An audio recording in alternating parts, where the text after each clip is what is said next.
দেশি কাঁচামালের তৈরি ও দেশের কারিগরদের হাতে বানানো পণ্য নিয়ে বাংলাদেশ ক্ষুদ্র ও কুটির শিল্প কর্পোরেশন প্রতি বছরের ন্যায় এবারও আয়োজন করেছে লোকমেলার।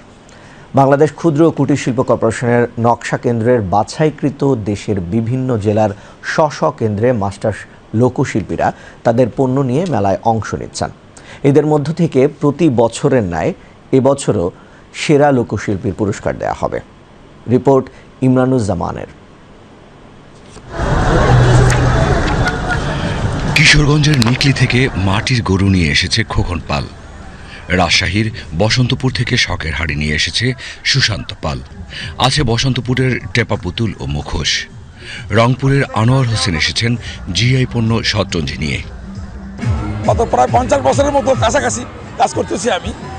তো মেলা কথাটা তো শুরু করলেই বিসিক মেলা কথাটা বা মেলা শব্দটা এটা কিন্তু বিসিক শুরু করছে। তো অনেকটা আগে যে বিসিক ছিল, এই মেলার উদ্যোগটা ছিল, ওটা অনেকটা কমে গেছে, হারিয়ে গেছে। নকশা কেন্দ্র এরা দীর্ঘদিন থেকেই করে আসতেছে, এরা ভালো বুঝতো, যার ফলে আয়োজন ঠিক আছে মোটামুটি। আরও যে কিছু আনুষঙ্গিক ছোটো ছোটো কাজগুলো আছে এটা এড়িয়ে যাচ্ছে তারা। সাংস্কৃতিক নিয়ে আসা কীভাবে কাজগুলো হবে প্রচার হচ্ছে, শুধু জাস্ট মাইকে নিয়ে আরও প্রচার হতে হচ্ছিল। পুরানো ঢাকার মানিক আছে নিজ হাতের নকশা করা রাজকীয় পিতল শিল্প নিয়ে। এটা ঢালাই করে করতে 2 দিন সময় লাগে, কিন্তু মেন হলো নকশাটা আমি এটা 2.5 মাসে করছি। এখনই শেষ হয়নি, ফিনিশিংয়ের পথেই। এটা শেষ হলে আমার তো দোকান নেই, আমি এগুলো কাজ করে বড় বড় গুলশানে গ্যালারিতে বিক্রি করে দিই।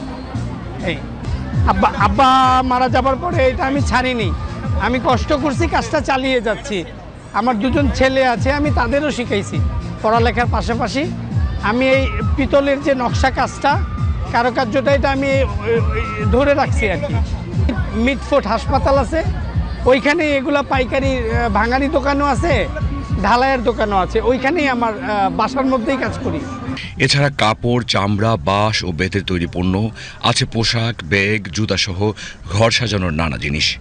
এর সাথে মুন্সিগঞ্জের পাটি আছে, বাঁশের বাঁশি নিয়ে আছেন বাঁশুরিয়া লাবু।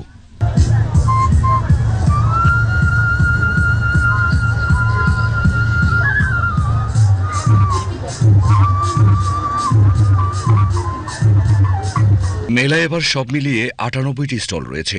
এর মধ্যে 15টি স্টল বিশেষায়িত সারা দেশের বাছাই করা লোকশিল্পীদের। রাজধানীতে লোকশিল্প নিয়ে এই আয়োজনে মানুষ পরিবার নিয়ে অংশগ্রহণ করছেন। সব সময় তো এরকম জায়গায় আসার সুযোগ হয় না।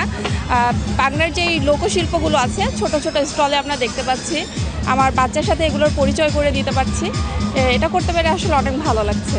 মাঝে মাঝে এরকম আয়োজন হলে আমরা আরও আসতে পারবো, আরও আমাদের সংস্কৃতির সাথে পরিচিত হতে পারবো, আরও ভালো লাগবে। বাংলাদেশ ক্ষুদ্র ও কুটির শিল্প কর্পোরেশন বিসিক ও বাংলা একাডেমির যৌথ উদ্যোগে আয়োজিত মেলায় শ্রেষ্ঠ লোকশিল্পীদের দেওয়া হবে সম্মাননা।